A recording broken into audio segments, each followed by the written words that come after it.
भगवान ब्रह्मा जी के पास में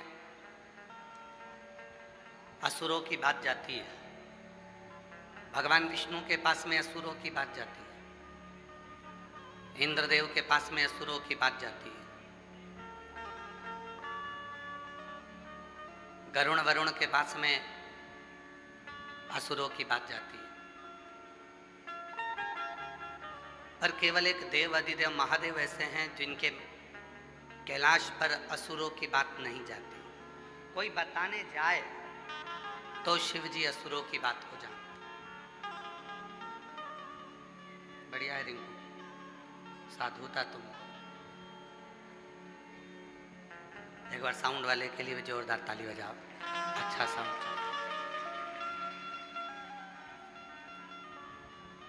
असुरों के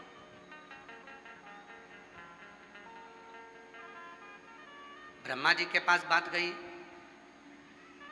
असुरों की, भगवान नारायण के पास बात गई असुरों की, पर शिव जी के पास असुरों की बात नहीं जाती।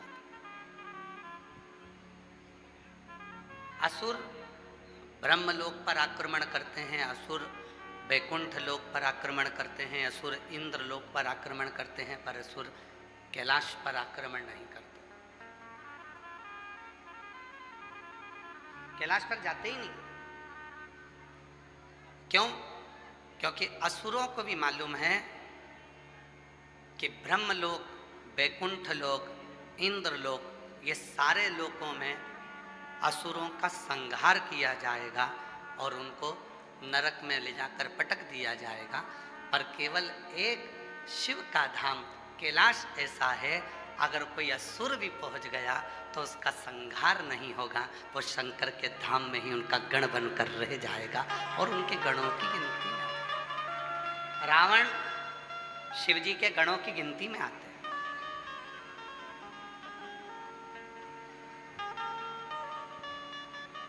एक एक असुर, गजासुर वो भी शिव के गणों की गिनती में आ जाता है, भस्मासुर वो भी शिव जी के गणों की गिनती में आ जाता है। एक एक असुर जितने भी असुर वो सब भगवान शंकर के गणों की गिनती में आ गए। गणों क्यों? क्योंकि मेरा भोले बाबा एक ऐसा भोलेनाथ, मेरे शिव ऐसे हैं, पापी से पापी जीव को भी वो तार देते हैं और अपना बनाकर अपनी शरणागति में रख लेते हैं। वो शिव, वो शिव।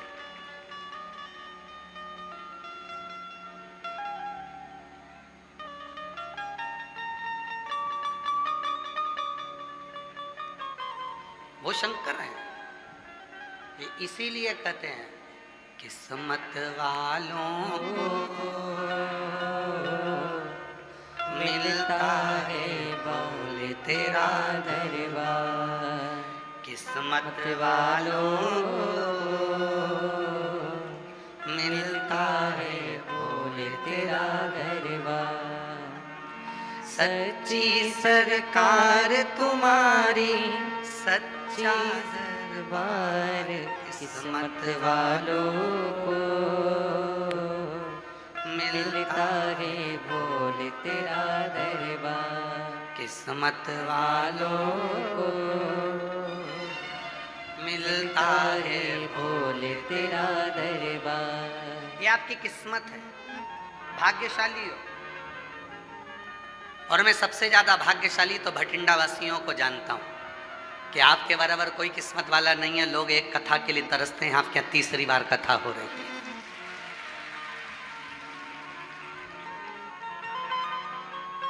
और इसमें साधुवाद देना चाहिए आपको अमरजीत सिंह जी को, मेहता जी को। इसमें साधुवाद देना चाहिए आपको पदम सिंह मेहता जी को।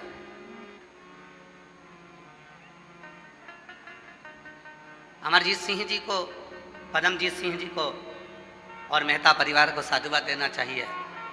वो बहुत मेहनत प्रयास कर कर एक दो वर्ष में कथा करवाई लेते हैं और तीसरी कथा भटिंडा पंजाब में हो रही है। ये शिव की उदाहरण। किस्मत वालों को मिलता है भोल तेरा दरबार। किस्मत वालों मिलता है भोल तेरा दरबार। जो भी गया है शिव जी के दरबार, पाया उसने है शिव जी का प्यार। एक झलक जिसको भी मिल जाए, महक उठे मन बगिया खिल जाए। खाली झोली जो लाए, खाली झोली जो लाए, भरता है भंडार। किस्मत वालों को मिलता है भोले तेरा दरबार। किस्मत वालों को मिलता है भोले तेरा दरबार। ये किस्मत,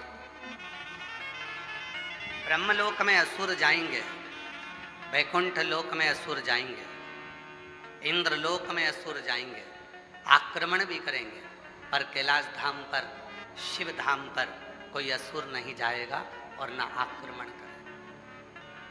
पूरी कथा उठाइए, स्कंद पुराण उठाकर देखिए, पद्म पुराण उठाकर देखिए, अग्नि पुराण उठाकर देखिए, शिव पुराण उठाकर देखिए, एक एक पुराण का अध्ययन कर कर देखिए। सारी पुराणों में मिलेगा कि वैकुंठ पर आक्रमण हुआ, इंद्रलोक पर आक्रमण हुआ, ब्रह्मलोक पर आक्रमण हुआ, पर कहीं पर आपको नहीं मिलेगा कि कैलाश लोक पर आक्रमण हुआ। क्यों? क्योंकि जो कैलाश पर आक्रमण करने के लिए जाता है वो शिव जी के साथ युद्ध नहीं लड़ता, बल्कि शिव का ही हो जाता है, शंकर का ही हो जाता है, तो युद्ध ही नहीं लड़ता। वहां युद्ध का काम क्या है?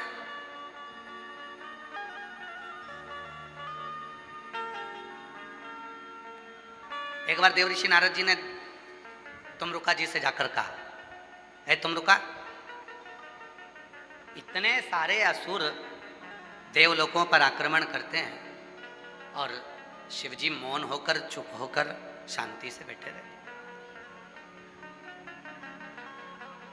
इतने असुर आक्रमण कर रहे हैं और शिवजी मौन होकर बैठे हुए हैं, कारण क्या है? तुमरुका जी ने कहा, जितने भी असुर आक्रमण करते हैं भगवान शंकर को नहीं मालूम कि वो असुर क्या कर रहे हैं। उनको तो कोई जाकर बताएगा कि असुर आक्रमण करे हैं, तब शिव को मालूम पड़ेगा कि असुरों ने आक्रमण करा। घर में, परिवार में जो घर के अंदर बहुत भोला सा व्यक्ति होता है, बहुत सरल सा व्यक्ति होता है, पूरा शिव की तरह कोई व्यक्ति, प्रत्येक घर के अंदर, प्रत्येक घर में शिव जैसा एक ना एक व्यक्ति जरूर होता है जो फालतू के लफड़े में पड़ता ही नहीं है। उसको मालूम ही नहीं है क्या हो रहा है क्या नहीं हो रहा है। उसको तो अपने दुकान जाना है, ऑफिस जाना है, काम करना है, व्यापार करना है, व्यवसाय करना है और अपने कर्म में लगे रहना है। बाकी के उसे कोई मतलब नहीं कि क्या हो रहा है। आग लगे बस्ती में, आवाज तो बोलो, अपन रहो मस्ती, क्या किसको रोइए, चादर तान के, उसे मतलब ही नहीं। और ऐसा नहीं कि केवल कैलाश पर शिव है, आप अपने घर में भी देखो। अपने घर में अगर 10 सदस्य हैं, 5 सदस्य हैं, 8 सदस्य हैं, 4 सदस्य हैं, 6 सदस्य हैं, उन 6 सदस्य में, उन 4 सदस्य में, उन 8 सदस्य में एक ना एक शंकर जरूर होगा।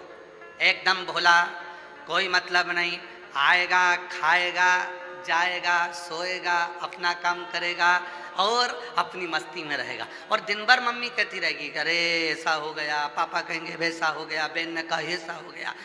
वो कहे क्या टेंशन लेती ना तू, क्या बोला। उसे मालूम है मैं बोल भी दूंगा तो कोई फर्क नहीं पड़ना, अगर मैं कुछ कह भी दूंगा तो कोई फर्क नहीं पड़ना, अगर मैं गुस्सा कर भी लूंगा तो कोई फर्क नहीं पड़ना है। तो उसको मालूम है मम्मी ने तो पहले से बोल के रखा होगा कुछ ना कुछ, पापा जी ने भी कुछ ना कुछ बोला होगा, बहन ने भी कुछ ना कुछ बोला होगा, भाई ने भी कुछ ना कुछ बोला होगा। तो जो घर का शंकर होता है, घर का जो शिव होता है, वो बोलता ही नहीं है।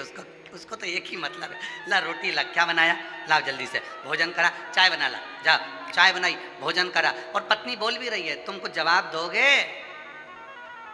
पति कहता रोटी अच्छी बनी है, तुम कुछ बोलोगे बहुत बढ़िया जोरदार, वो कुछ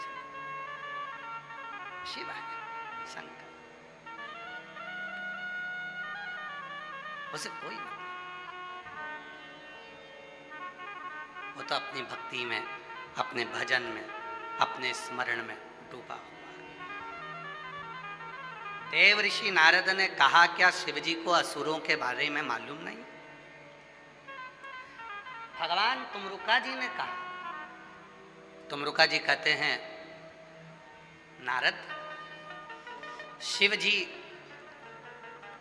इन सब असुरों को कभी भी स्मरण नहीं करते हैं। शिव जी मौन रहकर शांति पूर्वक बैठकर अपने तप साधना में लगे रहते हैं।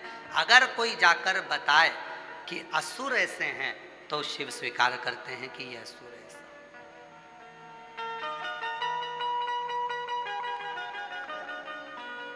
असुर ऐसा। एक संवाद आता है गुरु नानक देव जी का, बड़ा सुंदर संवाद।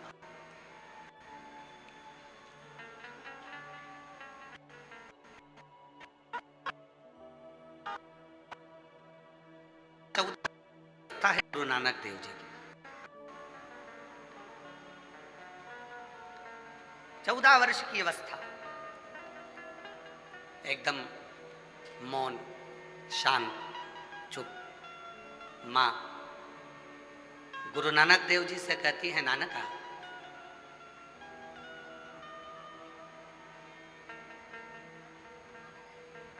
मैंने तुझको 13 किलो अनाज लाने के लिए भेजा था, चावल लाने के लिए भेजा था, तू लेकर आया क्या?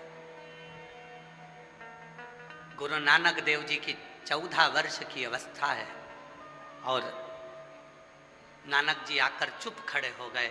मां ने पूछा, नानका हुआ क्या तुझे? तुम मौन क्यों है?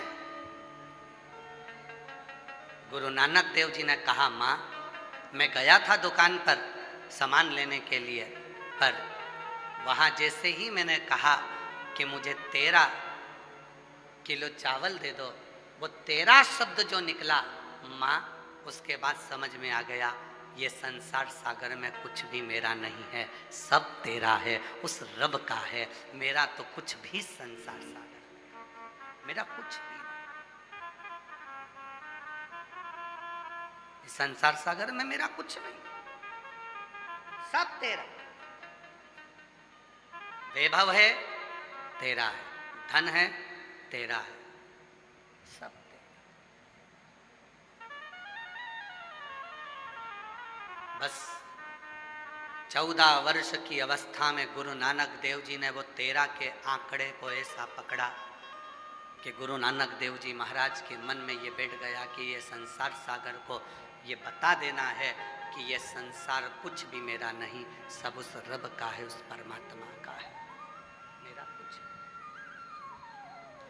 प्रभु आपकी कृपा से सब काम हो रहा है, भोले आपकी कृपा से सब काम हो रहा है। करते हो भोले बाबा, मेरा नाम हो रहा है।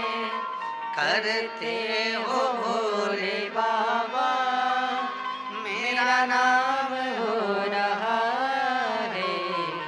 भोले आपकी कृपा से सब काम हो रहा है।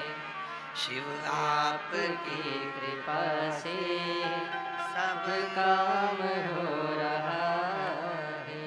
गुरु नानक देव जी ने वो 13 के आंकड़े को जो पकड़ा, उस दिन से आज तक केवल नानक का नहीं, गुरु नानक हो गए। समझ गए।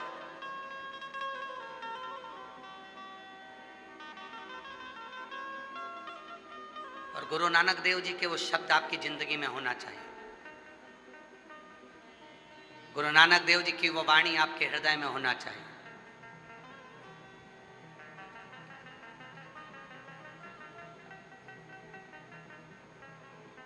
कोई पूछ रहा है कि बेटा किसका है, आपने कहा ये मेरा बेटा है, मेरा पुत्र, मेरा बेटा है।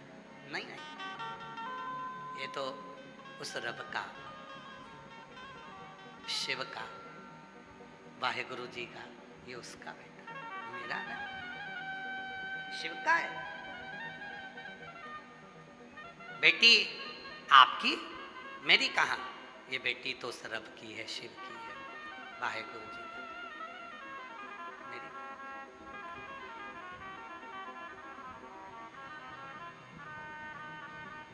ये धन, ये दौलत, ये संपदा, ये वैभव, ये कुर्सी, ये पद, ये प्रतिष्ठा, सब मेरा कुछ भी नहीं है, सब उसी का है। उसने तो मुझे बस लाकर बिठाया है कि तुझे संभाल, ये मेरा नहीं। शिव महापुराण के महत्तम में वेदव्यास जी ने वर्णन किया, कथा का जजमान मिल नहीं रहा था तो कथा का जजमान चंचुला देवी ने शिव और पार्वती को बनाया, शंकर पार्वती। कल कथा में दर्शन करे थे ईश्वर गोरा के, शिव पार्वती यजमान बने थे।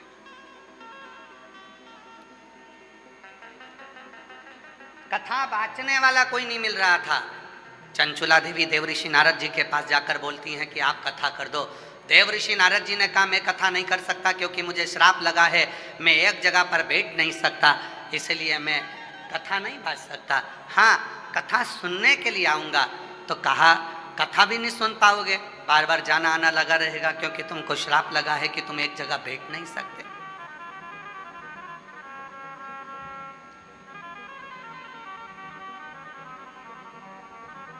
तो कथा कौन बांचेगा?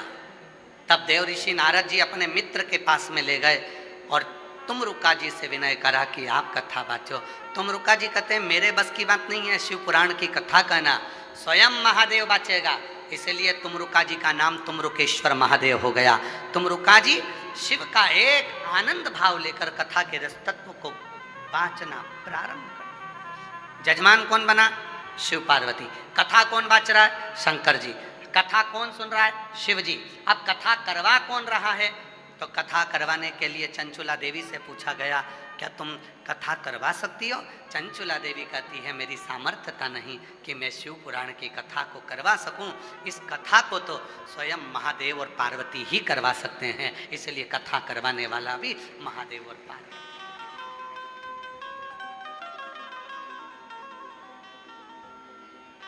हम जब परसों आए शाम को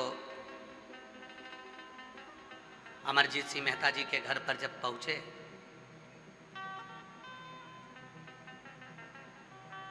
बड़ा भाव है इनका, बड़ा बहुत भाव।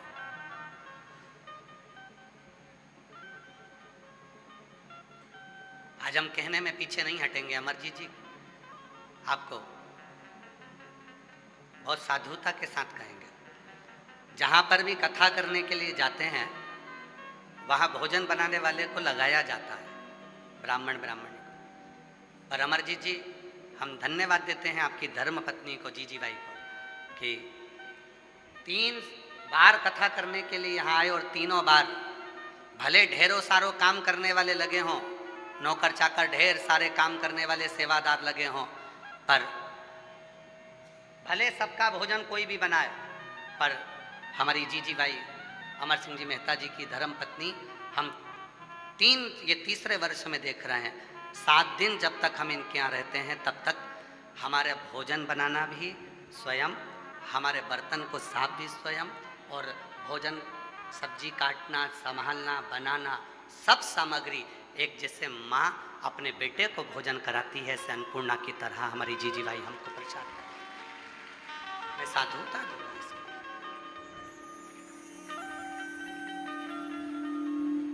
एक स्नेह, एक प्रेम। सवेरे विकास पंडित जी ने इनसे पूछ लिया आप किसके लिए भोजन बना रही हो? गुरु जी के लिए? माता जी? तो माता जी कहती है नहीं नहीं नहीं, जो गुरु जी के ऊपर ठाकुर जी बैठे हैं, शंकर जी बैठे हैं, शालिग्राम जी बैठे हैं, हम तो उन भगवान के लिए भोजन तैयार करते हैं और वो भोजन जब भगवान पा लेते हैं तो उस भोजन में ऐसा स्वाद आ जाता है, स्वयं प्रसाद बन जाता है। ये उनके हृदय का भाव। आज हमें विकास जी बता रहे थे तो हमने कहा कि ये भीतर जो शिव बैठा, भीतर जो शंकर बैठा, ये उसकी प्रसन्नता, ये उसकी आनंद।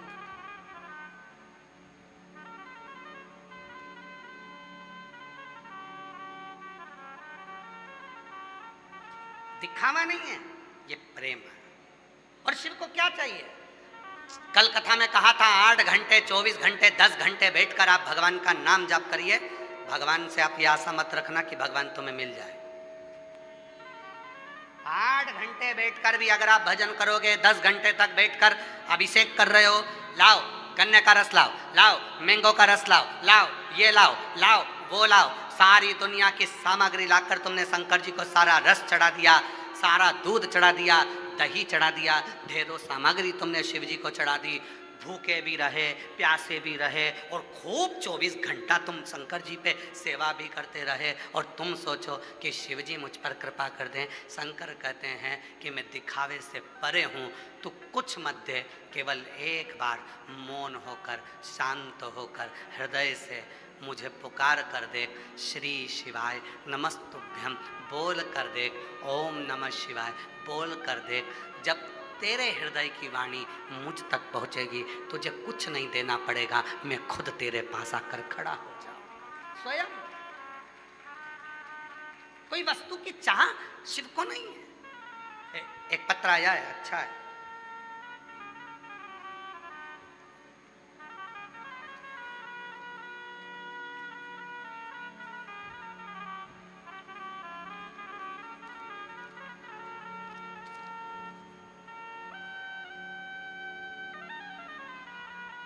मेरा नाम पूजा कंबोज, पति का नाम राहुल कंबोज, मेरा फ़ोन नंबर ये है।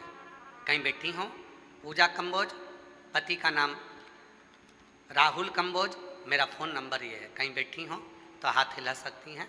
पूजा कंबोज, पति का नाम राहुल कंबोज।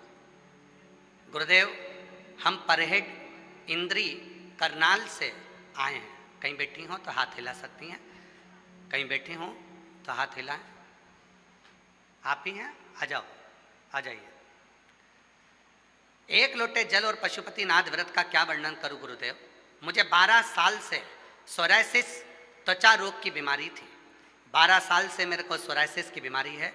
12 साल हो गए दवाई खाते खाते, लेकिन ये बीमारी ठीक ही नहीं होती।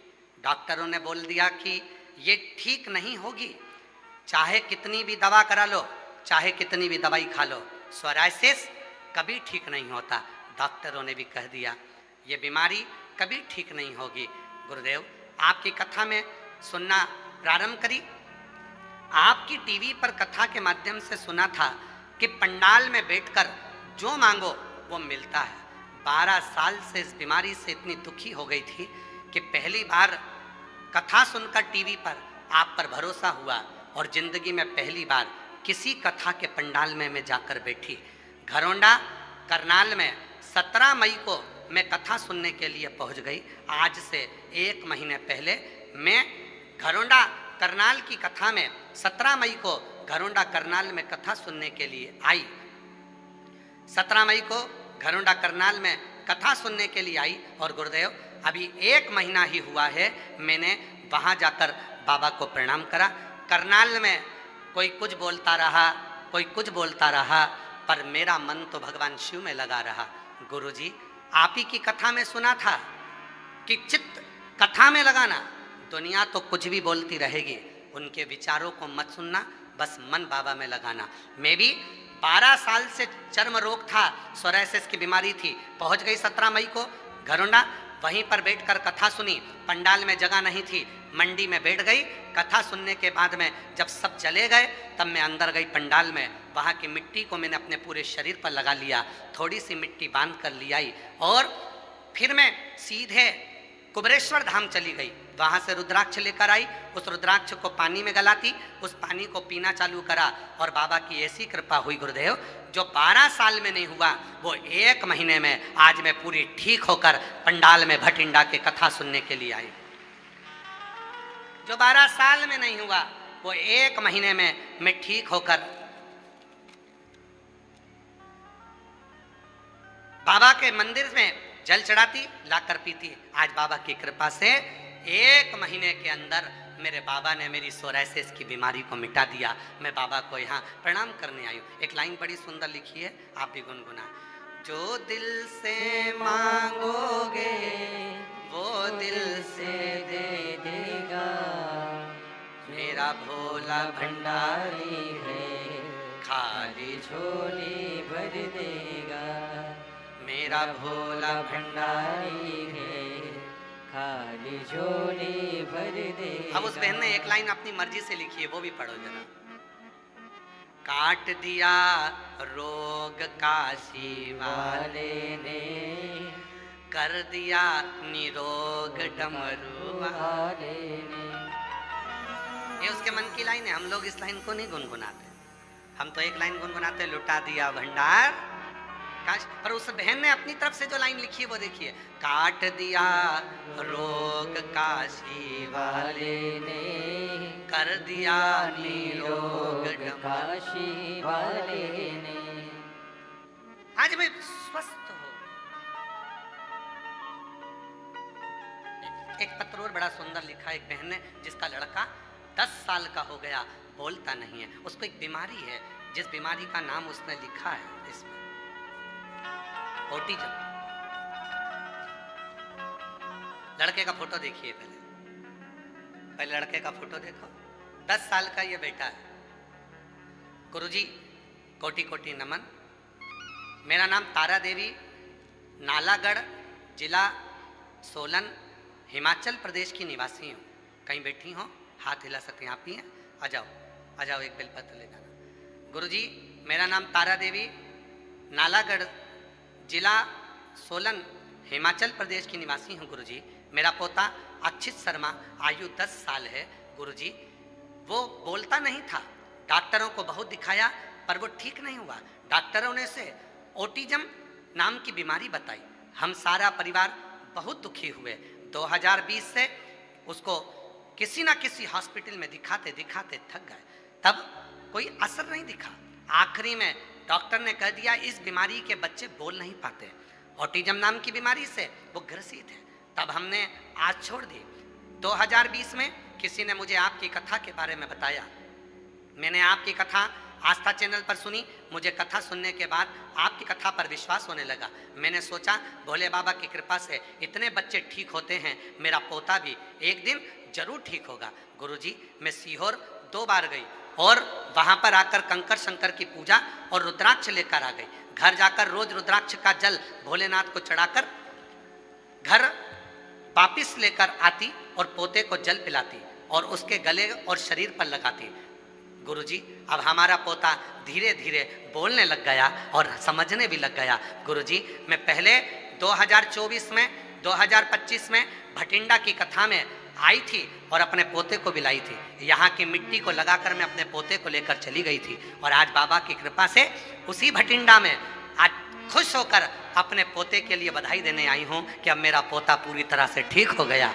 बाबा की कृपा से मेरा पोता बोलने लगा और समझने लगा। और एक लाइन लिखी है, आप भी गुनगुनाएंगे।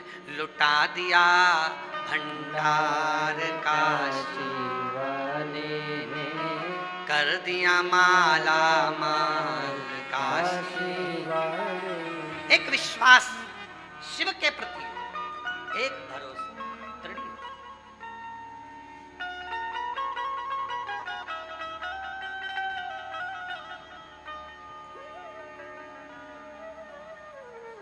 हमारे यहाँ 2 डॉक्टर हैं, एक डॉक्टर ही डॉक्टर है और एक शिव भी डॉक्टर है। हमारे यहाँ डॉक्टर को शिव कहते हैं, इसीलिए शिव महापुराण की कथा कहती है आपके शरीर में रोग आया, बीमारी आई, तकलीफ आई, कष्ट आया, सबसे पहले अपने पास के हॉस्पिटल में जाइए, अपने नगर के हॉस्पिटल में जाइए, डॉक्टर को दिखाओ, चेकअप कराओ। डॉक्टर बोले ये जांच कराओ, डॉक्टर बोले ये टेबलेट खाओ, वो टेबलेट खाओ, और साथ में शिव जी पर भरोसा करना प्रारंभ कर दो। फिर मेरा देव अधिदेव महादेव आप पर करुणा करना प्रारंभ कर देगा, सुख देना प्रारंभ कर देगा।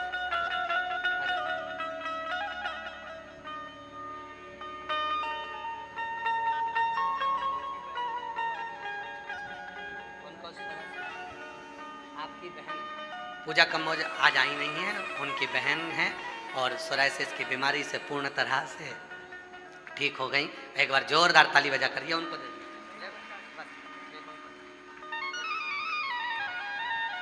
जो जैसी भावना लाया वो वैसा ही फल पाया, नहीं खाली उसे लौटाया, वो मन ही मन हर्षाया, और कर दिया माला माल काशी बोलो बोलो बोलो, लुटा दिया भंडार काशी वाले ने, लुटा दिया भंडार काशी वाले ने, लुटा दिया भंडार काशी वाले ने, कर दिया माला माल काशी वाले ने, लुटा दिया भंडार काशी वाले ने, लुटा दिया भंडार काशी वाले ने, कर दिया माला माल। रोते नहीं अच्छे खुश हो, अपने आंसू पोछो। अब तो ठीक हो गए, अब काय के रोना, अब तो बाबा के कृपा से आंसू पोछो, पहले आंसू पोछो। अच्छे खुश होकर जा, अब तो बोलने लगा शिव कृपा से। आप ही का पोता 10 साल का बोलता नहीं था, ऑटिज्म बीमारी थी, आज बाबा की कृपा से ठीक हुआ है। एक बार जोरदार ताली बजाकर साधुवाद। एक खुश करो, रोते नहीं आप, पहले आंसू पोछो। बाबा के यहाँ से खुश होकर जाओ, एकदम मस्त।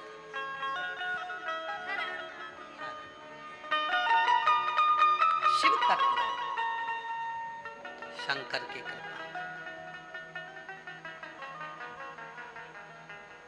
बीमारी आई है, तकलीफ आई है, अपने पास के हॉस्पिटल में जाओ, डॉक्टर को दिखाओ, डॉक्टर को शिव मानो। शिव वो जैसा बोले वैसा करो। फिर साथ में अगर भगवान कृपा कर दे और सीहोर का रुद्राक्ष कुबरेश्वर धाम का वहां से अगर लेकर आए हो तो उसको तांबे के कलश में गलाओ, शिव जी को श्री शिवाय नमस्तुभ्यम बोल के जल चढ़ाओ और उसका आचमन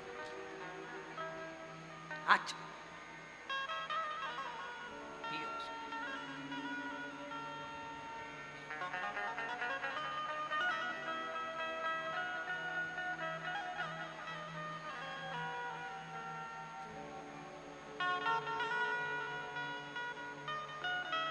शिव महापुराण में 1 मुखी से लेकर 14 मुखी तक रुद्राक्षों का वर्णन,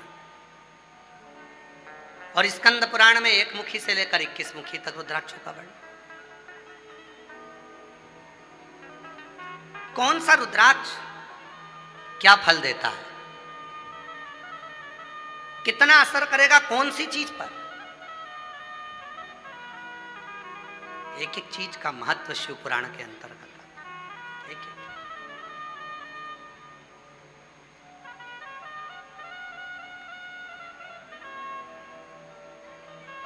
अभी इस कथा के बाद में ये कथा जो चल रही है ये 24 तारीख को विराम होगी। 7 दिन की कथा, 18 तारीख से प्रारंभ हुई है, 24 जून को विराम होगी। उसके बीच में अभी इसके बाद तो एक अनुष्ठान है बाबा का, इसलिए कथा को थोड़ा सा पीछे की ओर लिया, कुबरेश्वर धाम का।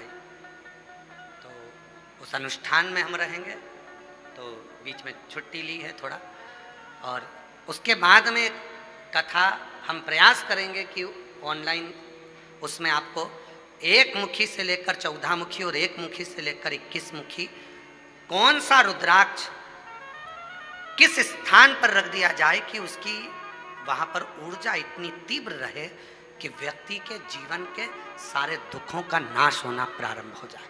प्रयास करेंगे कि उस कथा को जनमानस तक भेजा जाए। उस कथा को बचा। और 24 जुलाई से 29 जुलाई तक गुरु पूर्णिमा महोत्सव सीहोर कुबरेश्वर धाम पर तो है। 5 दिवसीय शिव पुराण की कथा 24 से 28 जुलाई तक चलेगी। उसके बाद में 29 जुलाई को गुरु दीक्षा शिव दीक्षा महोत्सव रहेगा। फिर 30 तारीख से श्रावण चालू हो जाएगा, बाबा की कावड़ प्रारंभ हो जाएंगी। 1 महीने का कुबरेश्वर धाम का कावड़ मेला प्रारंभ हो जाएगा। लोग जल भर कर लाएंगे, बाबा को चढ़ाएंगे। और जो कुबरेश्वर धाम की मूल कावड़ प्रदोष की जो जाती है, जिस कावड़ को हम स्वयं साथ में लेकर चलते हैं, सुबह 9 बजे 25 अगस्त को वो कावड़ भौम प्रदोष, मंगल प्रदोष के दिन, भौम प्रदोष के दिन सुबह 9 बजे माँ सीवन तट से प्रारंभ होकर कुबरेश्वर धाम तक 11 किलोमीटर बाबा के नाम का घोष करते करते चलेगी। तो अब की बार 2026 की जो कावड़ है, भौम प्रदोष के दिन 25 अगस्त के दिन, प्रदोष के दिन सुबह 9 बजे सीवन माँ के तट से चालू होकर सीधे कुबरेश्वर धाम 11 किलोमीटर पैदल पैदल चले। तो जो कावड़ में आने वाले हैं वो लोग भी आएंगे, और साथ में जो 1 महीने की कावड़ भरने वाले हैं, जब आपका मन करे तब अपने धाम जाकर बाबा को जल चढ़ा सकते हैं। शिव तत्व, शिव की प्राप्ति का केंद्र बिंदु है आपका एक विश्वास, एक भरोसा।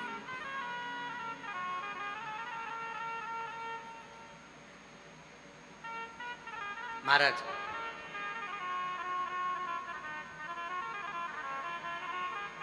दुनिया के जितने मंत्र हैं,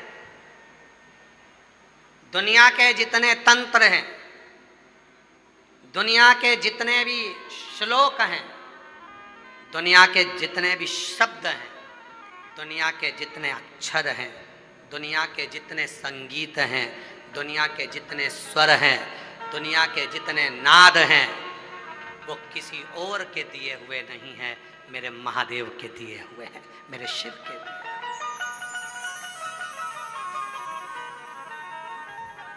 शंकर के दिए। क्यों? क्योंकि शिव किसी को खाली नहीं लौटाता, शिव किसी को खाली नहीं भेजता।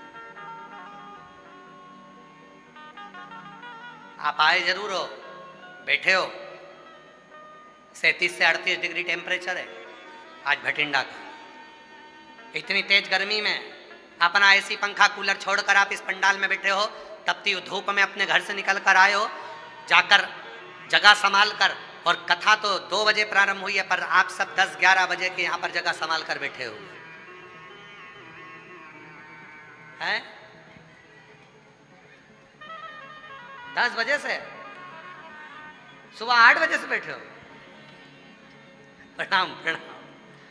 मेरी जीजियां कह रही है सुबह 8 बजे से जगह संभाल के बैठे हैं, पर आप लोग 10 बजे से 8 बजे से, आप भी सुबह 8 बजे से बैठे हो जगह संभाल के। गजब। आप जरा विचार,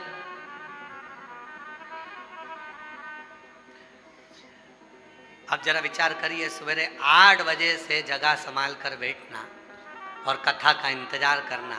लोग कहते हैं साधु बड़े, संत बड़े, सन्यासी बड़े, हम कहते हैं हमारे शिव भक्त बड़े, जो बैठकर भगवान की साधना में इतने इतने घंटों तक भगवान के लिए इंतजार करते हैं। और फिर बाबा क्यों ना दे। और फिर निवेदन, किस्मत वालों को मिलता है बाबा तेरा दरबार, किस्मत वालों को मिलता है भोले तेरा दरबार। सच्ची सरकार तुम्हारी, सच्चा तेरा दरबार, किस्मत वालों को मिलता है भोले तेरा दरबार, किस्मत वालों को मिलता है भोले तेरा दरबार। शिव को, भगवान ओगड़दानी, त्रिकालदर्शी, कैलाशी, अविनाशी को असुरों से कोई बैर नहीं है। कोई जाकर बताएगा तो उनको मालूम पड़ेगा कि कोई असुर है। शिव असुर देखते ही नहीं। भगवान ओगड़दानी असुर नहीं देखते। मेरे शंकर भगवान आपको असुर तत्व नहीं देखेंगे। मेरे शिव तो केवल आपको आपके भीतर का एक छोटा सा जो गुण होगा, जो भी आपके भीतर छोटा सा भी गुण होगा, मेरा शिव उसी को देख लेगा, बस उसी को। आपने जिंदगी भर झूठ बोला, प्रपंच करा, छल करा, बेईमानी करी, कपट करा, और आपने जिंदगी में एक बार भी किसी भूखे को भोजन, प्यासे को पानी पिलाया या किसी का भला कर दिया, मेरे शिव ने बस वही देख लिया और तुम्हारा कल्याण कर दिया। मेरा शंकर तो इतना भोला, इतना दिखता ही नहीं।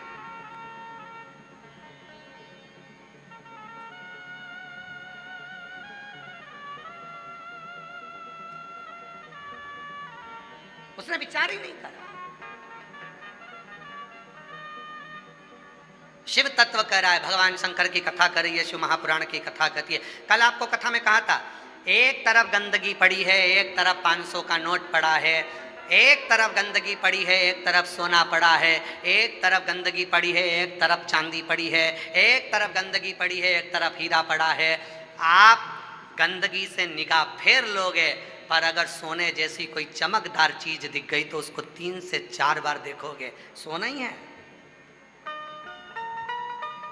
3 से 4 बार उसको देखोगे, सोना ही है, हीरा ही है, चांदी है, उसको देखोगे, बारंबार देखोगे।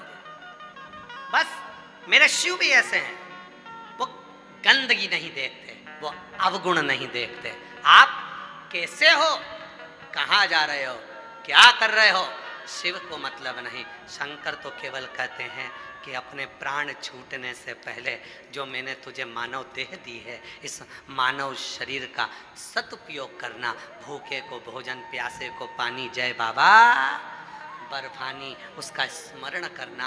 कभी मौका मिल जाए, तुम्हारे मोहल्ले में, तुम्हारी कॉलोनी में, तुम्हारी सोसाइटी में, तुम्हारे नगर में, तुम्हारे क्षेत्र में, तुम्हारे परिवार में अगर कोई शिक्षा अध्ययन करना चाहता है, उसके पास एजुकेशन का पैसा नहीं है, उसको शिक्षा अध्ययन कराना। तुम्हारे सोसाइटी में, तुम्हारी कॉलोनी में, तुम्हारे मोहल्ले में, तुम्हारे नगर में, तुम्हारे क्षेत्र में अगर कोई बीमार है, दवाई का पैसा नहीं है तो उसको दवाई कराना। शास्त्र कहता है अगर कोई भूखा है तो उसको भोजन कराना, और अगर कोई प्यासा है उसको पानी पिलाना। ये जीवन का एक सुख है, जीवन।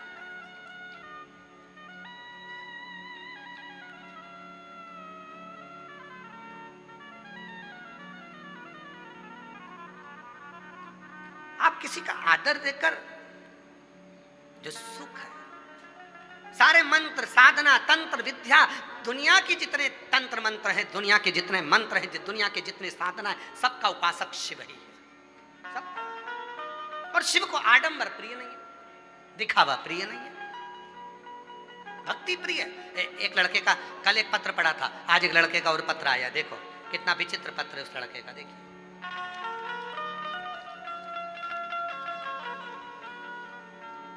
लड़के का फोटो देखो, फिर पत्र देखो। कल भी एक लड़के का पत्र पढ़ा था जिसने अपनी मम्मी से जिद कर ली थी, क्या भोलेनाथ मेरा सरकारी नौकरी लगा सकते हैं। आज एक लड़के ने दूसरी जिद पकड़ी, अब उसका पत्र देखिए। पहले फोटो देखो, और फोटो देखने के बाद में अब पत्र देखिए। मैं राधा देवी, पति का नाम सुशील कुमार, गांव अमरपुरा, जालू, तहसील संगरिया, जिला हनुमानगढ़, राजस्थान की निवासी हूँ। कहीं बैठी हो तो आ सकती हैं, अगर कहीं बैठी हो तो आ सकती है। राधा देवी, पति का नाम सुशील कुमार, गांव अमरपुरा, जालू, तहसील संगरिया, जिला हनुमानगढ़, राजस्थान की निवासी हूँ। मेरा मोबाइल नंबर यह है, कहीं बैठी हो तो आ सकती हैं। आप ही हैं, ऐसा हाथ हिला दो एक बार, हाँ हिलाइए साथ, आ जाइए, बेलपत्र लेकर जाइए, जाइए। एक लोटे जल का क्या बखान करूं गुरुदेव। मेरा बेटे का नाम सुधीर है, जिसकी फोटो लगा रही हूँ। 6 साल से सरकारी नौकरी की तैयारी कर रहा था। 2023 में उसकी सीआरपीएफ में जॉब लग गई। सीआरपीएफ में जॉब लग गई जो उसे पसंद नहीं आई।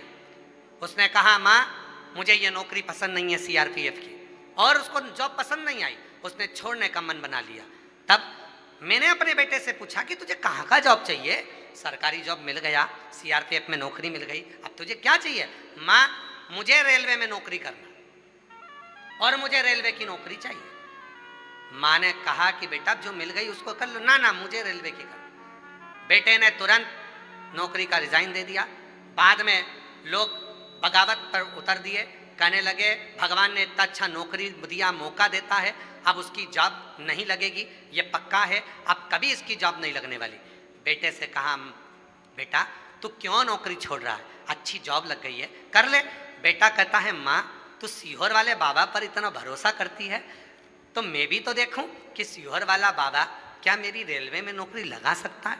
मैंने मेरे बेटे से कहा कि तू क्यों परीक्षा लेता है सीहोर वाले बाबा की, तू तो शिव जी पर एक लोटा जल चढ़ा, अब तूने छोड़ दी नौकरी, कोई बात नहीं, वापिस तैयारी कर और शिव पर एक लोटा जल चढ़ा। मेरा बेटा शिव मंदिर जाने लगा, लोटा भर जल चढ़ाने लगा, पढ़ाई को 4 गुना कर दिया, टीवी पर कथा भी देखता। गुरुदेव तब बेटे ने भटिंडा और सिरसा दोनों जगह आकर कथा को श्रवण करा पूर्व में, और शिव जी की ऐसी कृपा हुई, कावड़ भरकर बेटा आया और बाबा की कृपा से 3 महीने भी नहीं हुए और बेटे का चयन रेलवे पुलिस में हो गया। अब बाबा की कृपा से रेलवे में चयन हो गया, फिर बेटे ने मेहनत कर कर वापिस एग्जाम देना प्रारंभ करा और उसका चयन रेलवे में ही ट्रेन मैनेजर के पद पर हो गया। आज मैं आपको धन्यवाद देने के लिए, बाबा को नमन करने के लिए आई हूँ। गुरुदेव ये भटिंडा की भूमि पर हम पहले भी कथा अपने बेटे के साथ सुनकर गए और बाबा ने हमारी झोली भरी। आज फिर भटिंडा में हम धन्यवाद देने के लिए आए हैं। बाबा आज मेरा बेटा ट्रेन मैनेजर पद पर नियुक्त हो गया रेलवे में, मैं शिव को नमन करने के। शिव एक विश्वास किसको कर, भरोसा किसको, दृढ़ता किसको।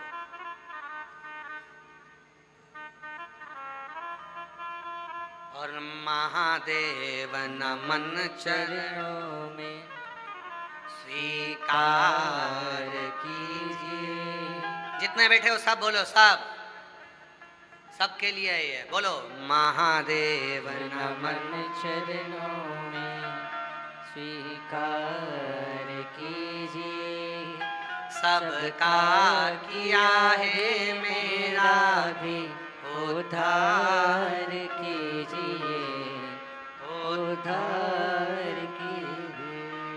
है त्रिपुंडधारी, है त्रिशूलधारी, है त्रिपुंडधारी, है त्रिशूलधारी।